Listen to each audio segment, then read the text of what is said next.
I wasn't supposed to take that ride.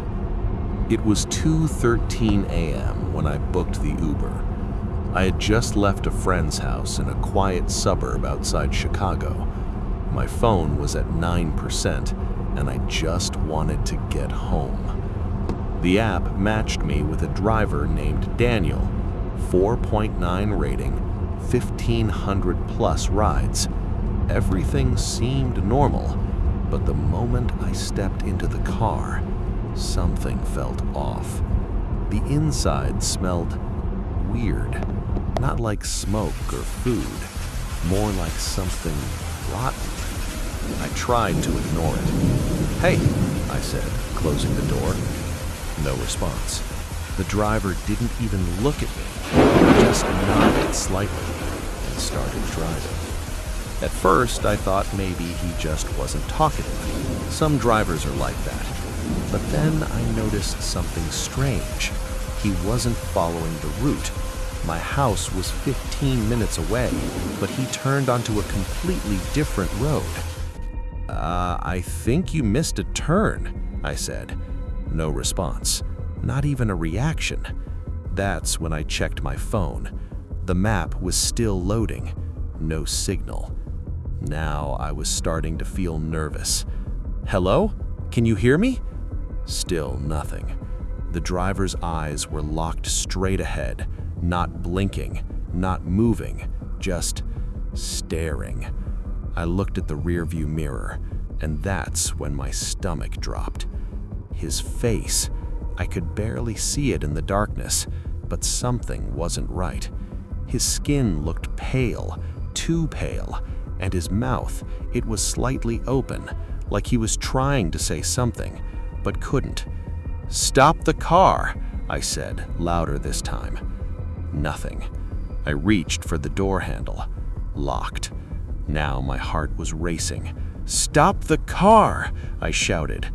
That's when he finally spoke, but his voice, it didn't sound human. It was low, broken, like multiple voices trying to speak at once. He said, "You shouldn't have gotten in." I froze. What? He slowly turned his head toward me, and I swear, his eyes weren't normal. They were completely black. No whites, no pupils, just darkness. I started kicking the door, pounding on the window. My phone died. Of course it did. The car kept moving, faster now, way faster than before. We were deep into some empty road, no streetlights, no houses, nothing. Then suddenly, the car stopped, right in the middle of nowhere. The engine turned off. Silence.